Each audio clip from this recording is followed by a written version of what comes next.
Saio hau publikoa da eta grabatu da zabaldu ingo da. Hemen jorratutako gaiak herritarrei ezagutarazteko asmoz.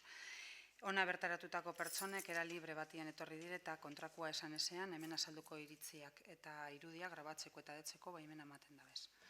La sesión tiene carácter público y se va a proceder a su grabación y publicación para generar el conocimiento de la ciudadanía de los asuntos trasladados en la misma.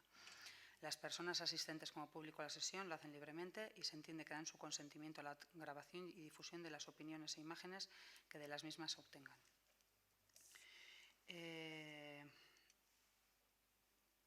Eguneko gai zerrenda. Osoko bilkura jasotzeko akordio proposamenak. Lehenengo puntua, expediente 2019ko 3983 azaroaren 25ko adierazpen instituzionala, emakumeen aurkako indarkeriaren kontrako nazioarteko eguna.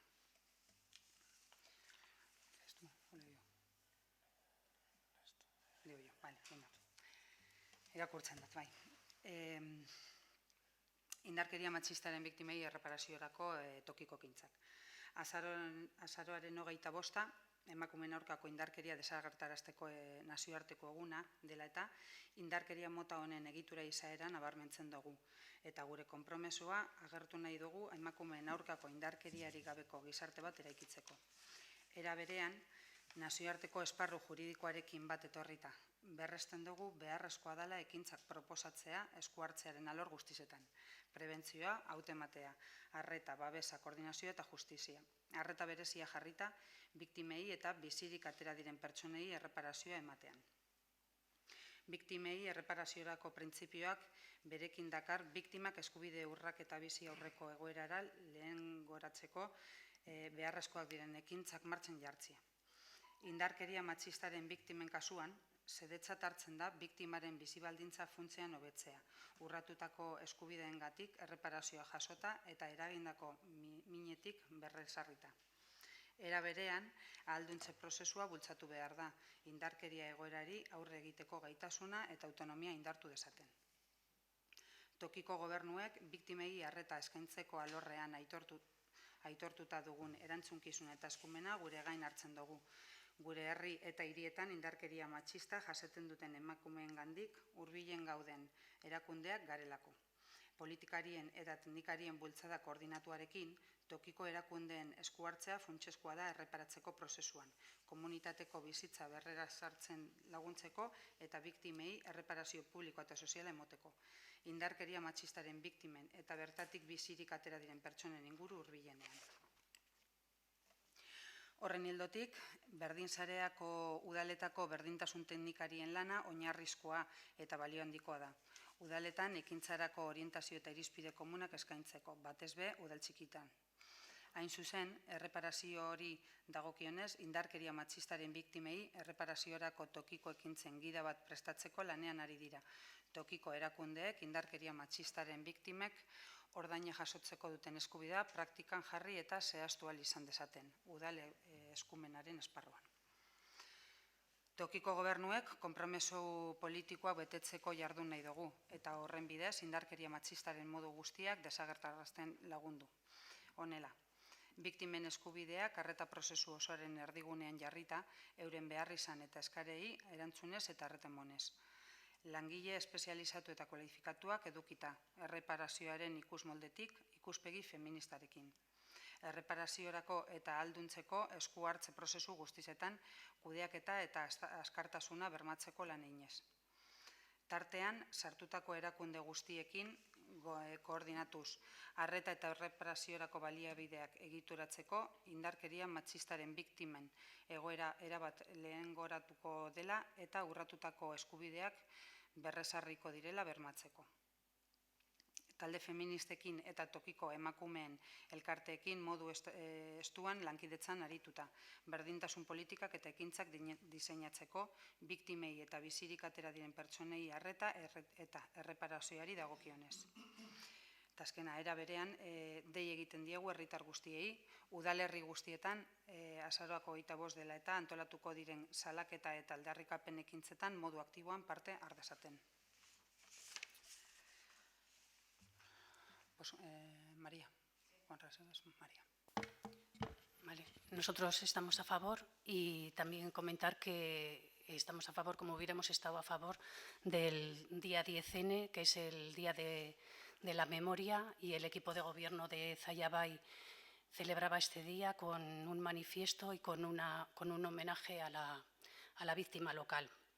Esperemos que se repare el daño y por si a Josu le surge la duda o como en el caso de las actuaciones del Gobierno de Zayabay respecto a la infancia y la juventud o la negación de las ayudas respecto al comercio, hostelería y empresas, decir que se reúna con la técnico competente o sino que supervise la revista del momento donde aparecen recogidos estas actuaciones.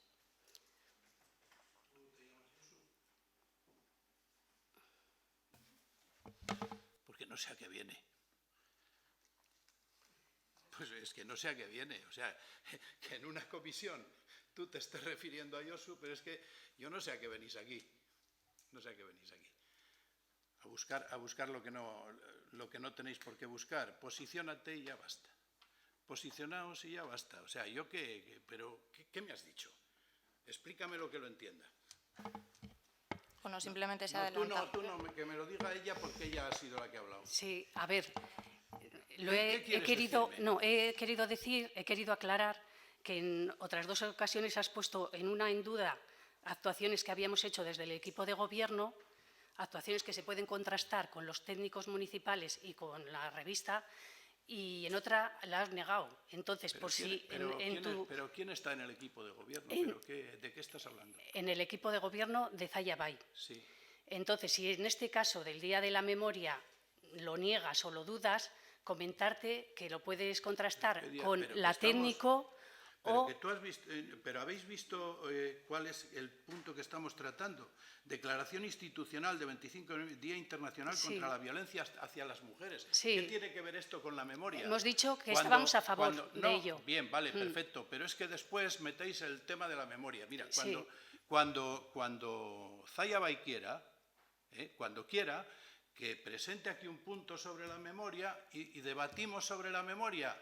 Debatimos sobre la memoria. Y entonces, pues todo es posible, pero bueno, ya solo falta, pues no sé, que estemos tratando un tema de cualquier otra cosa y vuelva a salir la memoria, y vuelva a salir no sé qué. Hombre, pero es que estamos en noviembre y ha sido hace unos días y creo que es un día importante. Pero si estás hablando de algo que lo has leído en las redes sociales, las que vosotros utilizáis precisamente para manchar muchas cosas. No, eso no es verdad. A ver, esto yo en los 4 años que he estado lo hemos hecho los 4 años, lo hemos celebrado ese día. Entonces, que estás hablando de una cosa que yo no he dicho en esta sala.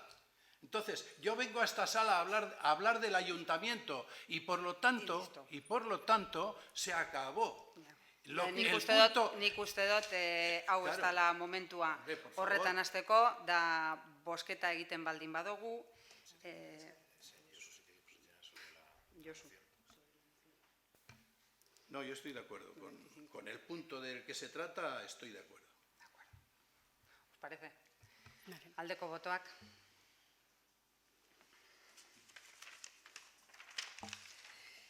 Bigarren puntua, expediente 2019ko 3994 Euskararen nazioarteko eguna. 2019ko abenduak 3 izango dana. Irakurtzen. Bide berriak, modu berriak. Ongi etorri etorkizunera. Jauzika dator Euskara. Jauzika mendez mende. Jauzika egunez egun. Bihotzetik bihotzera jauzika. Eta batez be, Espainiaz Espain jauzika. Bere eguna du gaur Euskarak, nazioarteko eguna hain zuzen ere. Baina ongi asko dakigu Euskal Herritarrok eta Euskal Hiztunok gaur ospatzen duguna ez dela egunaren mugetara errenditzen. Jauzi egiten du Euskarak egunaren mugez gaindi ere. Jauzi egiten du Euskarak muga guztiez gaindi.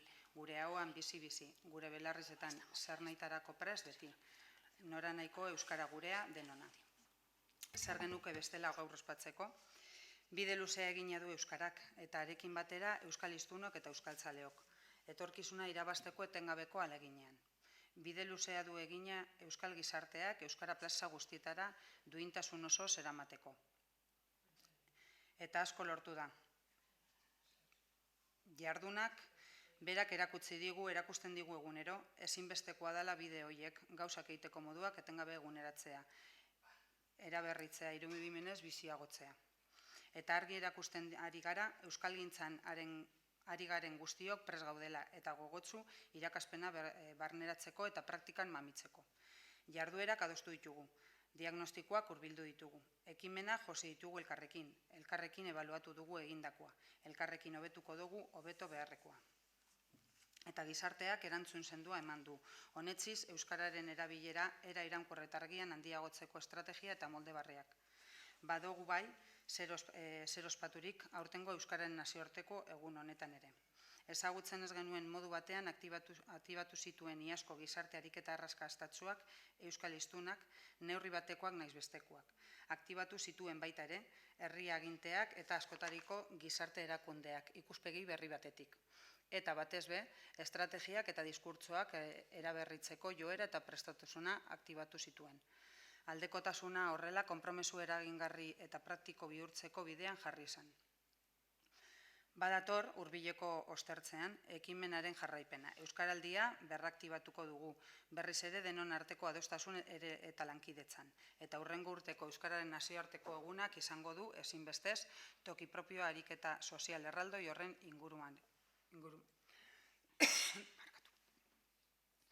Ez da baina, horretara mugatzen euskararen erabilera areagotzeko eginala. Ezin inola ere horretara mugatu. Alorrez alor landu beharra dago erabileraren landarea, sendoa az dadin. Ugari dira berariazko lanketa eskatzen duten alorrak eta hoien guztien artean bada bat gizarte bizitzaren gune-gunean dagona. Ekonomia, lana eta kontsumoa biltzen dituen arloa. Hain zuzen ere, gizartearen eta herritarron bizitzaren motore nagusia baita. Arlo sozioekonomikoak eta euskararen erabilerak elkarri egin behar dioten ekarriaren garrantzia ez da gutariko inorentzat ez ezaguna. Bai baitakigu, ez dela hizkuntza normalkuntzarik lanaren, ekonomiaren eta kontsumoaren munduan errosakonik ez duenik. Sendoak dira alor horretan ere, eragile nagusiak egiten ari diren urratsak, eta horietan lehena, zalantzarik gabe euskararen erabilera askotariko erakundeen izaeraren ezaugarrien artean txertatzea dago. Bide barriak, modu berriak, arlo sozioekonomikoan ere. Estrategia berriak beraz, konpromesu berriak, konpromisoari erantzuteko molde barriak, praktika barriak. Azken batean, aldekotasun eraldatzailea da gure gizartea. Euskal hiztunok eta euskaltzaleok aktibatuz, bideratzen ari dana. Bertan du euskarak etorkizuna, bide eta praktika berrietatik datorren etorkizuna. Ongi etorri etorkizunera. María. Bien, nos parece que es una declaración de buenas intenciones y desde luego que hasta ahora se ha ido mejorando la normalización del euskera. Pero sí que vemos que hay puntos, como por ejemplo pues las ayudas al euskera decrecen a medida que aumenta el número de euskaldunes y nos parece que hasta que no llegarían a 100% euskaldunes, pues no deberían decrecer las ayudas. Por otro lado, también las escuelas de adultos penden de un hilo en cuanto al aprendizaje del euskera, que es un sector de la población que no puede acceder a escuelas por el nivel que tiene, a escuelas de idiomas o euskaltegis. Y también nos parece importante trabajar con las asociaciones, incentivando las asociaciones que potencien el uso del euskera en su trabajo con las personas, con los niños, con todos los sectores de la población. Creo que es algo importante para fomentar el euskera. Bueno, no, una duda que tiene que ver también con la declaración anterior. Esto es para el día del euskera, que es el 3 de diciembre, entonces esto supongo que pasará por pleno y se aprobará en el pleno. La anterior, que es para el lunes, no da tiempo, ¿no? Se aprueba a posteriori. Se aprobará en el pleno posterior. Vale. Y bueno, sí, luego también que los euskaltegis, por ejemplo, no te garantizan si no hay mínimos en el estudio. Entonces, muchas veces lo que ocurre es que que la gente tiene que abandonar el estudio del euskera por un tiempo o definitivamente, depende de las circunstancias, y eso pues no le hace ningún bien a la mejora del euskera. Y bueno, pues esas cosas que son importantes y que creemos que hay que mejorar. Yo estoy de acuerdo con la declaración, con la declaración que se ha hecho y también con la intervención que se ha hecho en castellano.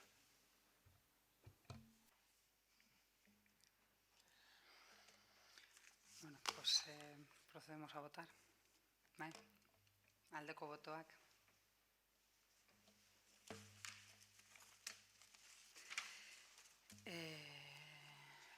Listo, ¿no? Lo del final, yo tampoco lo tengo. Pues se da por terminada la sesión. ¿Vale?